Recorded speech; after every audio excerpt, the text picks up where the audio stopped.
Something basic has changed inside the walls of Crypto.com Arena. And the effects of what's happening right now will define the next chapter of Lakers basketball in ways that most fans haven't fully thought about yet.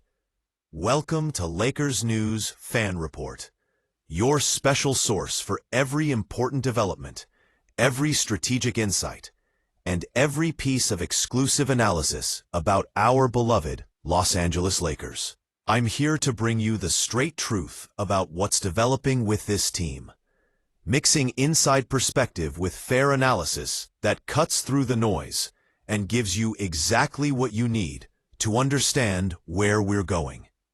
Today, I'm walking you through a situation that's been growing quietly under the surface all season long. Something that involves the greatest player to ever wear the purple and gold in the modern time, and a team decision that could change everything we thought we knew about Lakers basketball moving forward. The 2025-26 season has been nothing short of amazing for the Lakers faithful. We are sitting at 15 wins and 4 losses after that dominant performance against the New Orleans Pelicans this past Sunday. Playing some of the most connected, dynamic basketball this team has produced in years. The offense is flowing beautifully. The defensive energy has returned, and there's an energy inside that building that feels different from anything we've experienced recently. But here's what makes this situation so complicated and so interesting at the same time. This success, this incredible start to the season, hasn't been built around the player who brought championship glory back to Los Angeles just a few years ago. In fact, some of our most impressive wins this season have come with that player sitting on the bench in street clothes, managing his workload, and watching from the sidelines as a new generation of Lakers basketball takes shape before his eyes. Let me take you back to February of this year, because understanding where we are now requires knowing one of the biggest trades in NBA history, a move that nobody saw coming and that basically changed the path of this team. Rob Pelinka and the Lakers front office pulled off something that seemed impossible. Getting Luka Doncic from the Dallas Mavericks in exchange for Anthony Davis. When that trade happened, the basketball world stopped. We're talking about trading away a generational defensive anchor and offensive force in AD for a 26-year-old European superstar who many think is the best all-around player in basketball today. The reactions were split, the debates were endless, and Lakers Nation was genuinely divided on whether this move was brilliant forward thinking or a huge mistake. Fast forward to today, and the results speak louder than any analysis could have guessed. Luka Doncic has been absolutely sensational in purple and gold. We are watching an MVP-level player working at his absolute best, running our offense with a mix of court vision, scoring ability, and basketball IQ that puts him in a class by himself. His ability to control the speed of games, to create good looks for teammates, to take over in crunch time when we need points, has been everything the organization hoped for, and more. The chemistry he's developed with Austin Reeves has been one of the season's most nice surprises. With Reeves growing into a real second scoring option and playmaker who works perfectly with Luka's game. Together, they've formed a backcourt partnership that opposing defenses simply cannot stop consistently. But here's where the story gets complicated. And here's where we need to have an honest talk about what this all means for the greatest player in Lakers history, not named Magic Johnson or Kobe Bryant. LeBron James, at 41 years old and in his 22nd NBA season, finds himself in a position he's never experienced during his legendary career. For the first time since he entered this league as an 18-year-old kid from Akron, LeBron is not the clear main piece of his team. He's not the guy the offense runs through on every play. He is not the player teammates look to in the final minutes of close games as their main choice.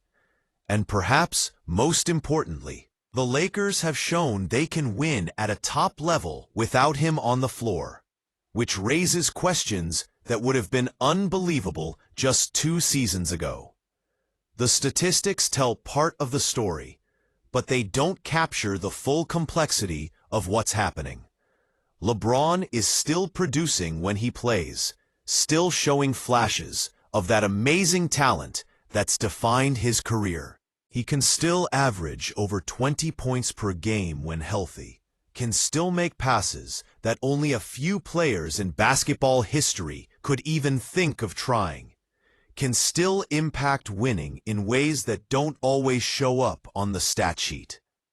But the truth that we have to face as Lakers fans is that his body is telling a different story than his skill level.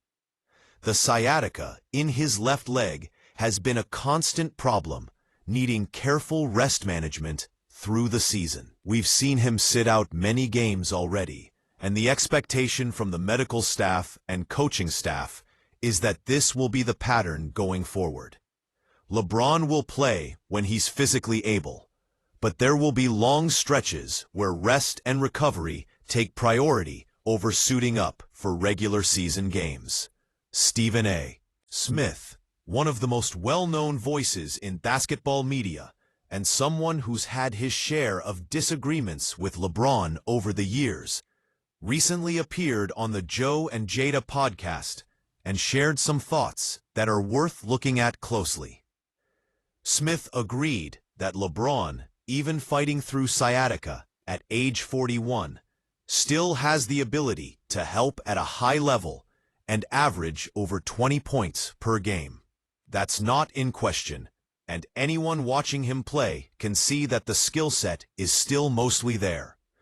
But Smith went further, suggesting something that's been whispered in NBA circles, but hasn't been said quite so directly by major media people.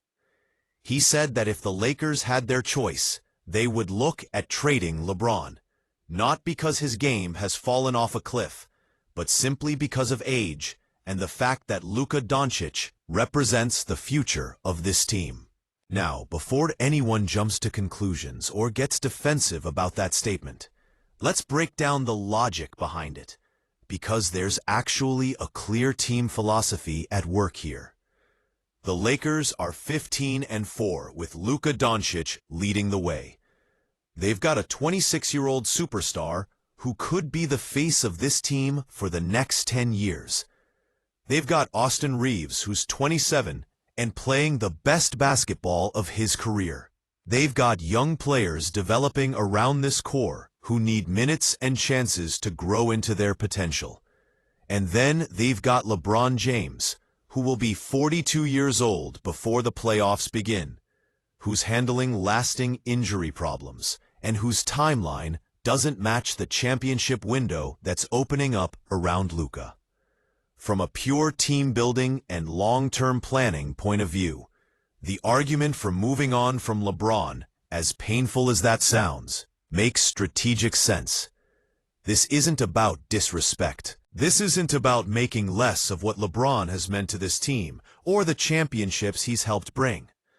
This is about cold, calculated basketball decision-making in a league where windows of chance open and close quickly, where every roster spot matters, and where using a lot of salary cap space and rotation minutes on a 41-year-old player, no matter how talented, might not be the best use of resources. Smith said this by explaining that having Luka at 26 means you want young players around him who can grow together and form a core that competes for titles for years to come. Not someone who's 41 and likely has 1 or 2 seasons left, maximum, before retirement. The emotional side of this talk is where things get incredibly complicated for Lakers fans, myself included. We've watched LeBron deliver some of the most memorable moments in recent team history. The 2020 championship run during the bubble. Those playoff performances where he willed this team to wins. The leadership he's given both on and off the court. The way he's mentored younger players and represented the Lakers organization with class and professionalism. Asking us to accept that his time in Los Angeles might be coming to an end, whether through trade or retirement, requires dealing with feelings that go beyond basketball analysis. This is about closing a chapter on an era, about admitting that all great careers eventually end, and about trusting the front office to make choices that put the team's future over sentiment. But here's where I want to move the conversation toward optimism, because that's what being a Lakers fan finally requires. Yes, the LeBron situation is changing and uncertain. Yes, there are hard decisions ahead for Rob Pelinka and the organization. But look at what we have to be excited about moving forward. Luka Doncic is playing MVP-level basketball every single night. Austin Reeves is proving he belongs in talks about the league's best two-way guards. Our defensive identity is returning to something that looks like those championship-level Lakers teams of the past. We are 15-4, competing at the highest level in the Western Conference. And we're doing it while handling an incredibly complex roster situation with grace and professionalism.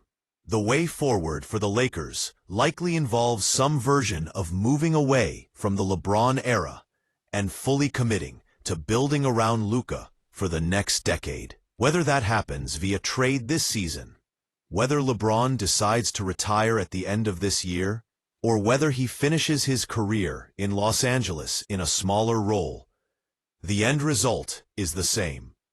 Luka Doncic is the present and future of Lakers basketball, and everything else needs to line up with making the most of his best years and putting the pieces necessary to compete for championships around him. That might mean hard conversations with LeBron about his role moving forward. That might mean looking at trade ideas that sent him to a competing team where he could go after one final championship as a support piece rather than the main choice. That might mean having honest talks about retirement timing and legacy management. What I find most positive about this whole situation is how professionally everyone involved has handled it publicly. LeBron hasn't created drama or asked for trades or made this about himself. The Lakers organization hasn't leaked bad information or tried to force his hand through media tricks. Luka has been respectful of LeBron's legacy while also making himself the clear leader of this team. It's been a masterclass in managing a complex change with dignity and respect for everyone involved. That's the Lakers way, and it's what separates championship organizations from teams that fall apart under pressure and complexity.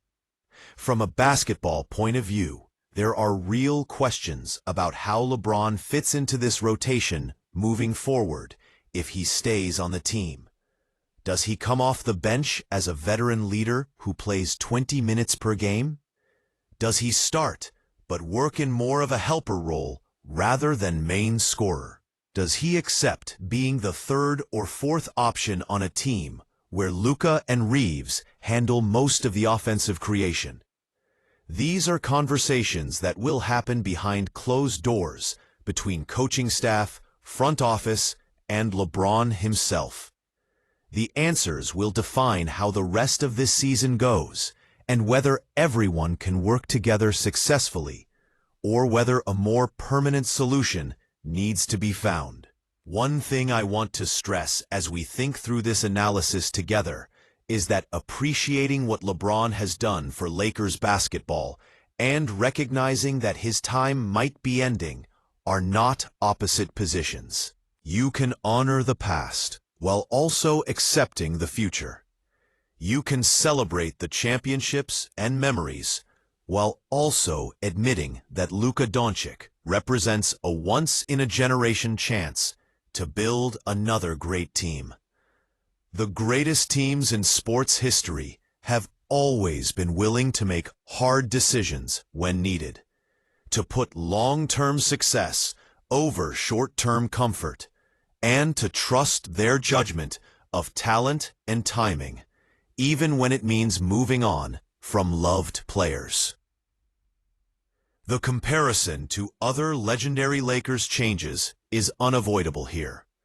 We've seen this team handle changing of the guard moments before, from Kareem to Magic, from Magic to Shaq and Kobe, from Kobe's retirement to the rebuilding years before LeBron arrived.